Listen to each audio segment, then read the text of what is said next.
Welcome to the Edge subscription series, designed to make the principles of success available to anyone at any age. Hosted by businessmen and women, authors, entrepreneurs, and even professional athletes. The Edge series specializes in bringing you fun, entertainment, and information that will help you live a successful and significant life. So get an edge. And remember, there's no age limit on success. For more information, please visit our website, lifeleadership.com. Jill Gazzardo began her career as a registered nurse, as she was always interested in teaching and healthcare. After working as a home health RN in Chicago, she helped start the first private home healthcare agency in the Ironwood area of Michigan's Upper Peninsula.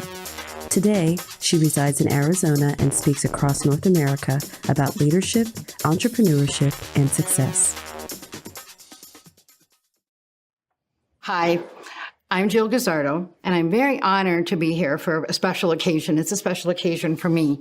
We're going to be doing an interview, but it's going to be unique and special because my friend is going to be using a communication device called an eye gazer. It's absolutely the coolest thing. And so he can't talk. So what he's going to do is use this screen here, and his eyes will calibrate with the screen, a particular icon on the screen, and then he will trigger it to speak his pre-recorded answers. So it's the most fascinating system I've ever seen. And it's going to be a kind of a fun time and interesting. He has some deep answers and he's a deep thinker. What you see is sometimes deceiving. So interesting. So let's get started. When I first met Tristan a year ago, I only knew what I saw about him. I saw a young man in a wheelchair without the use of his arms or legs, and he couldn't talk. His head seemed to be supported by a brace of some kind attached to the back of the wheelchair here. And we were at a business picnic, and just for this fraction of a second, my brain flashed the thought, why would he be here? Then he smiled, and he literally lit up the day. He did. Then he looked intensely at this screen thing, and it's also attached to the wheelchair in the front now. And I heard a computer voice say, "Hello, Mrs. Gazzardo.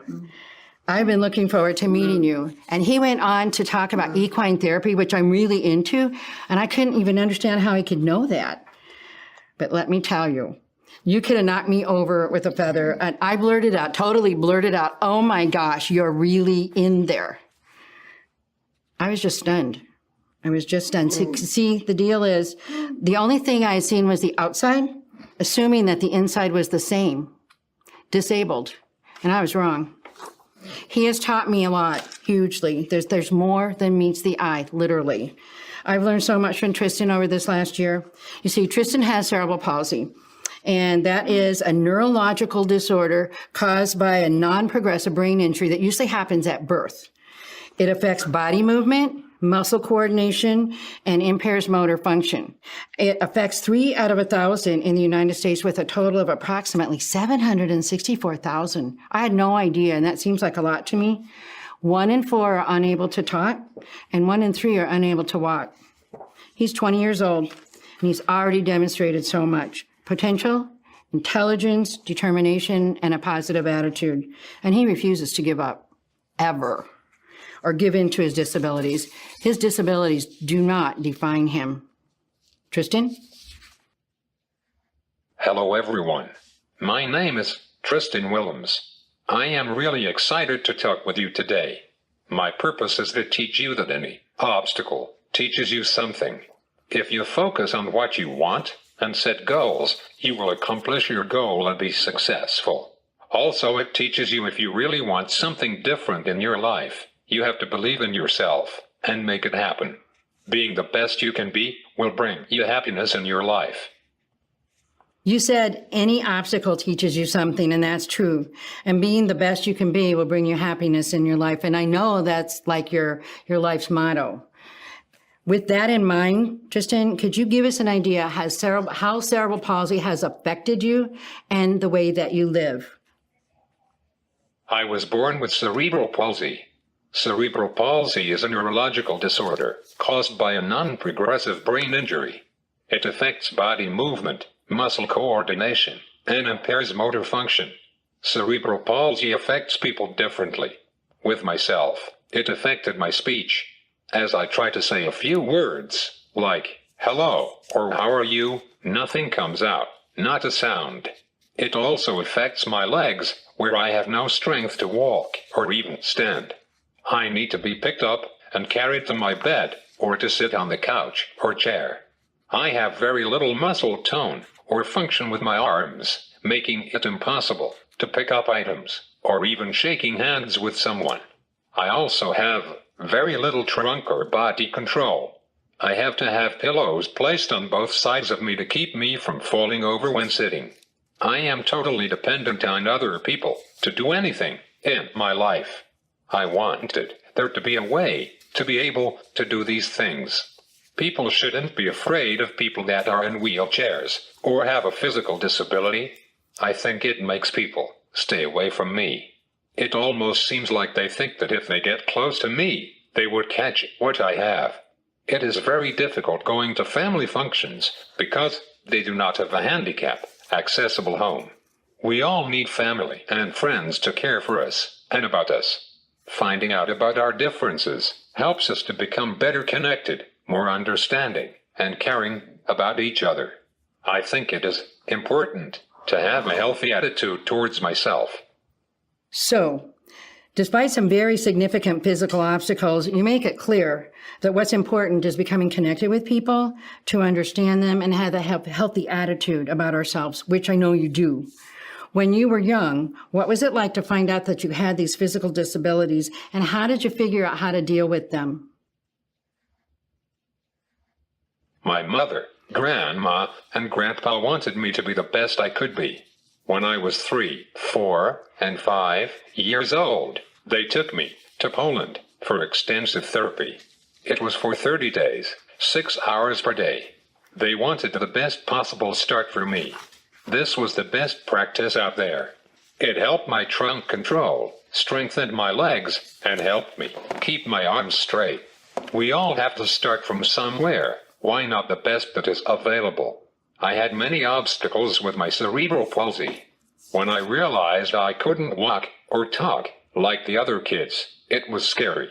I wondered why. My family didn't treat me any different.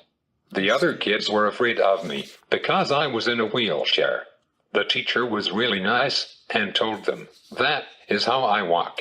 Once they understood, everyone wanted to push me. It was hard to talk to my friends. Actually, it was impossible to talk to my friends.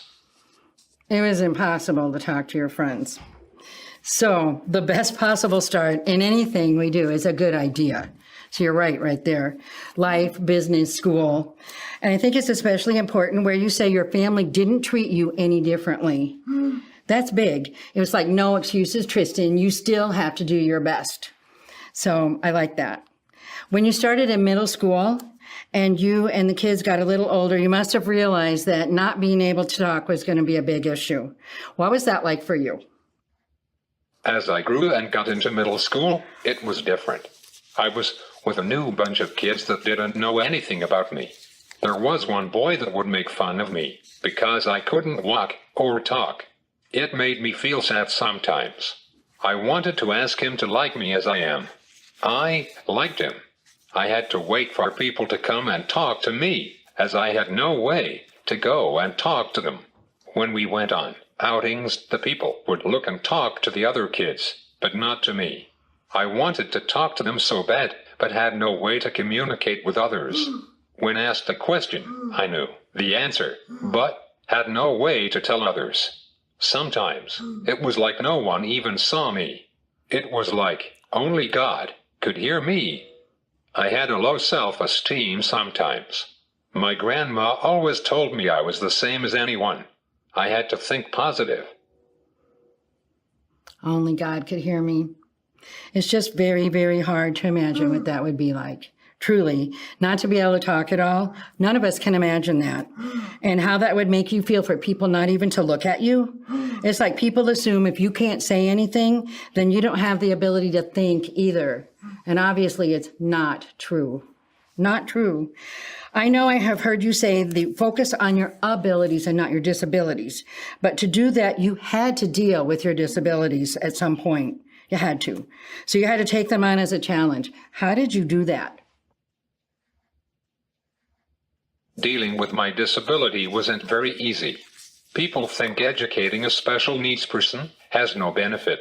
They think that person cannot do anything anyway. This upsets me, as I do think and understand.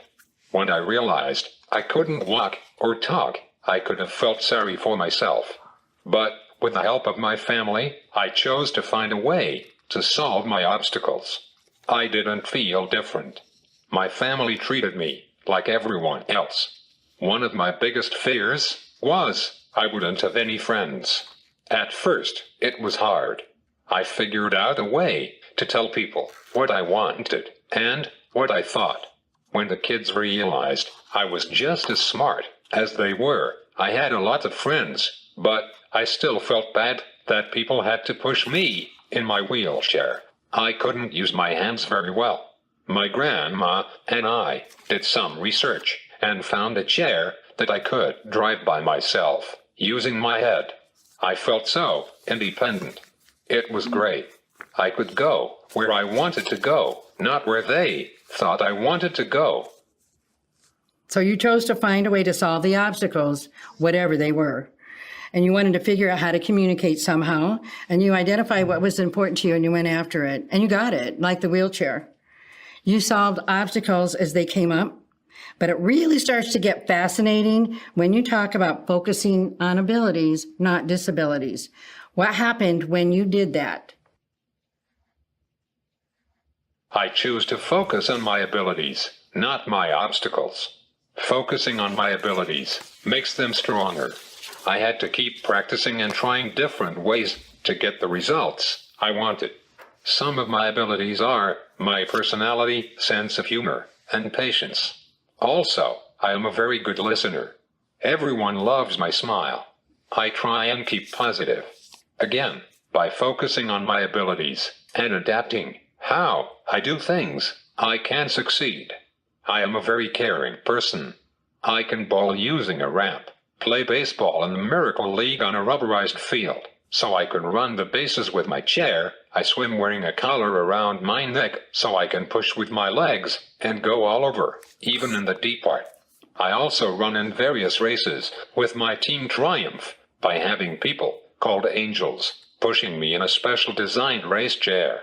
One angel pushes, and the other two go up front, one on each side while we run. So, once again, focusing on my abilities and adapting how I do things enables me to be successful and get the results I want. I educate people on special needs. And you do educate people on special needs. To repeat, focus on abilities and adapting how you do things enables you to be successful and get the results you want. That is something that would apply to all of us, whether we have special needs or not. You could actually call it the plan it, do it, check it, and make adjustments process for short, couldn't you? Now, as you went forward in school, the ability to communicate better must have been even more important and more of a challenge. You're getting older now. What kind of things did you try to make talking more effective? It was difficult to communicate with my teachers and other students. They had a hard time guessing my answers to questions. I couldn't communicate and answer anything that was not presented as multiple choice. Most questions were yes or no. I used my eyes to look at what I wanted. It was very difficult for them to guess what I wanted. I would look behind my chair for something in my backpack, and people would have to guess again what I wanted. If I was in pain, if I wanted to drink or eat. We tried words on cards, and I would put sentences together by looking at each word, but I couldn't talk to anyone. We also had a board that would scan rows of words and phrases. It was very frustrating. I felt isolated sometimes, as I had to wait for people to come up to me. Then when they did talk to me, I had no way to talk to them. Everyone knew I knew the answers, and I was trying to tell them something. My speech therapist was always trying to find new ways for me to communicate. If it didn't work, we would try something else. It sounds very complicated to me, but still just limited as far as how much you could say or get across, actually. But you were beginning to connect with the teachers and the other kids, so that's significant. Did you like school, even when you were struggling so much with the talking and all? My school environment was interesting. I enjoyed most of my classes. I liked making things in tech ed. They did hand over hand with me, using the power tools. I went to many dances at school. I asked different girls, each time, to give them a chance to go with me. One of the girls was jealous when the other girls wanted to dance with me. She told them no, he is with me. It was hard again to communicate. I had notes on my tray asking them to dance, and if I needed a break or something to drink, I would look at which one I wanted to say. I went to basketball and football games. I started to develop some relationships with some of the players. They would come and help me in class sometimes. They would also hang out with me at lunch. Doesn't sound to me like your priorities were much different than any of the kids. Although the notes on the board, that's pretty ingenious. And you're showing an interesting level of diplomacy in asking out the different girls. Maybe a future politics or something. Still, big deal, communication. How did you hear about the communication device? What is it and how does it work? We have been looking for a communication device for a long time. The Cerebral Palsy Center was instrumental in helping me choose the right one. They recommended a less complicated device, but I knew I had potential for the more complicated one. I knew I wouldn't accomplish my goals if I didn't get beyond the simple device. They trusted me that I was making the right decision. I was adamant, so we decided on the eye gaze. It is amazing. It calibrates my eyeballs. Then, I look at an icon and say what I want. I can also write stories and speeches. I've had my eye gaze for 5 years. I had to focus and work every day to learn how to use it. The language is called universal. It associates pictures with words. Focusing really hard on learning how to use it gave me the great results I have now.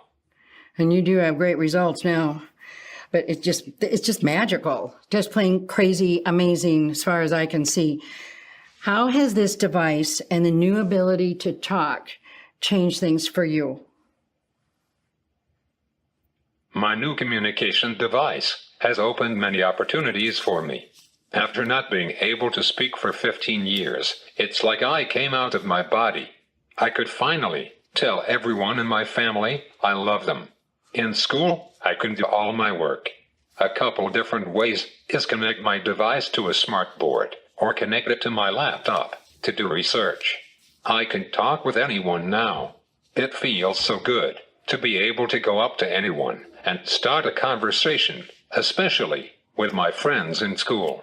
I can check in at my doctor's appointments. I can tell people if I want to eat or drink, if my hip hurts, if there is a problem with my hearing aids, or anything else I want to say. I made a lot more friends in school once I could talk to them. Socially, I go on YouTube, Google, email, and Facebook. I have much more confidence. I feel like a new person. I have much bigger dreams now that I can communicate. Sometimes people think they could not do any better in their lives. You have to keep trying different ways to make yourself better and achieve your fullest potential. If I can do that, you can surely do that. We should be able to surely do that. It's true. I want to repeat. People think they can't do any better in their lives. You have to keep trying different ways to make yourselves better and achieve your fullest potential. And that's so true. Now, Tristan, you are well on your way, and it's clear that your abilities and opportunities have really become impressive. What kinds of new things have started to happen because of the device? All of a sudden, you can talk. I am now able to develop relationships with many people. The students at school raised money for the Cerebral Palsy Telethon, and I was able to thank them. The kids were really moved by my sincerity in thanking them for their efforts, and they now know someone that benefits from the Cerebral Palsy Center. Another way I was able to help was one of the autistic students was having a meltdown, and the teachers were trying to calm her down.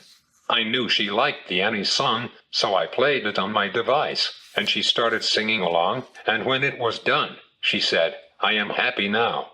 She is one of my good friends. I was chosen Student of the Month. I was really surprised.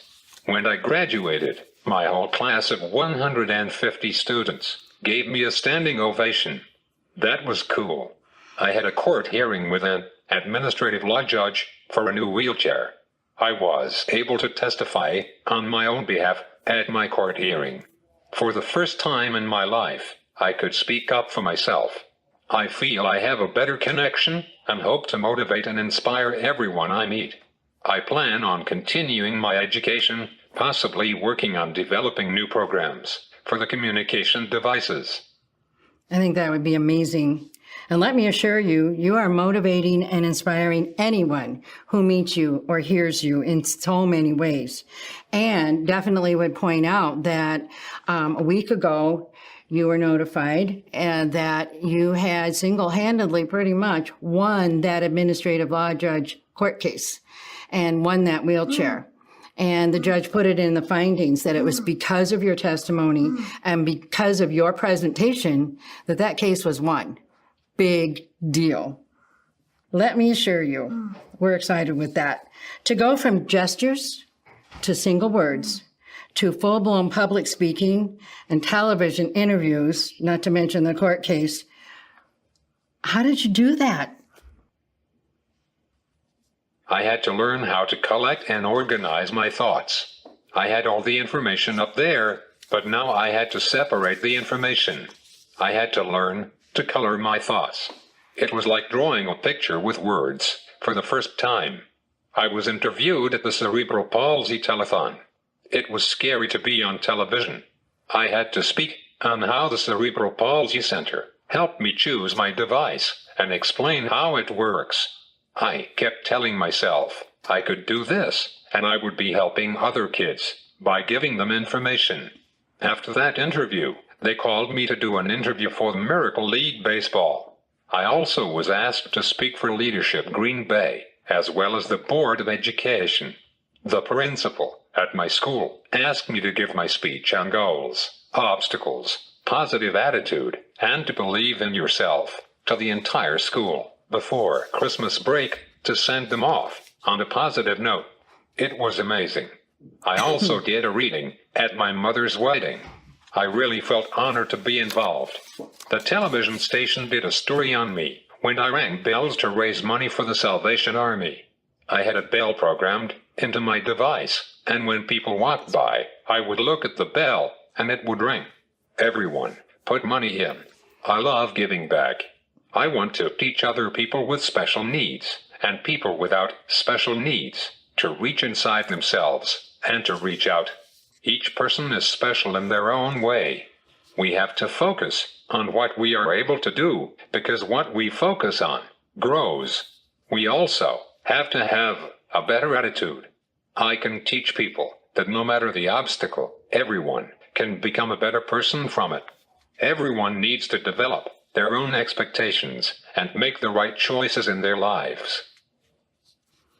I love that. Color my thoughts. That's phenomenal. And I love the way you put it. Whether you have special needs or you don't, reach inside of yourself and reach out. And then especially focus on what you can do because what you focus on grows. That's a true statement. Tristan, where do you see yourself going now? Instead of focusing on my inabilities, I choose to focus on my abilities. I can go anywhere now, as I can drive my chair with my head. I can communicate with anyone now. I work on utilizing my device to the fullest. I am very intelligent, so I can contribute to society. I read, listen, and associate. I listen to the Edge CDs every day. I have learned so much from the Edge CDs. They have helped me to have better self-worth and believe in myself. A couple of my favorites are You Are Never Too Young to Make a Difference and Self-Talk. When I listen to The Edge CDs, I have Grandma write down when I hear something I like. I am writing speeches, communicating with everyone, getting my needs known, and getting my ideas and thoughts heard. It feels good. You should feel good. So, you set goals, you achieve the goals. You choose to focus on abilities, and you do that. You can communicate with anyone now, and you can go anywhere because you can drive the chair with your head. You are intelligent, and you can and are contributing to society, and those are the facts. Tristan, how then would you describe your philosophy? My philosophy is, if you don't try, you will never know what could have been. I play in the Miracle League Baseball, bowl, do track in Special Olympics, run races, swim, equine therapy, quiz, bowl, and Victory Olympics, where I did archery, to name a few of the things I am involved in. I am always thinking on how I can improve what I can do. If something doesn't work, I keep trying new ways until something does. I have plans to write a book. If you want something bad enough, you will find a way to get it done. I tell you this to help you believe you can do anything you want. One thing I totally know about you is you are always thinking. And if something doesn't work for you, eventually it will. There's no doubt. I read that the power of example is a lot greater than the example of power. And I can say that about you, the power of example. What have you learned through this amazing process of using the machine, learning to communicate, finding a clear purpose, and teaching people by example? This experience has taught me many things. I've learned more about myself and my capabilities, coming from not being able to talk and now having the capability has opened a whole new world for me. I think everyone should think about opening up their world. I want to help people with the way they think. When you talk to yourself, say good things about you. Focus on your good points. I believe my purpose is to teach others to have patience, caring, love, understanding, and make sure your heart is right. Also to show people without special needs that they can grow and become better people. To make yourself a better person is a decision on your part. Stop underestimating what you can do. Set goals and focus on your dream. God has a purpose for everyone. I have mine. What's yours? I enjoyed the chance to meet all of you. I hope you heard some good information to help you grow and believe you can do anything you want. What doors do you have that remain not opened? I work on opening mine every day. What about you? I know you are right, that we can all grow and become better people. And because of you, I think we all have to look at our lives differently and focus on our abilities too. It's interesting too how the only distinction that I hear you say is that you see between people is whether they are disabled or not disabled. The rest, all of us, are the same, regardless of color, regardless of belief. And as we all stand together, we can make the difference that we need to see in this world. It's about our ability to focus together, especially the ability to make the difference. Make the difference? Tristan, I think that could be the title of a book. What do you think? Yes, let's do it. And thank you so much for being here and doing this and sharing your thinking is powerful. You're truly a powerful example. Thank you, Tristan Willems.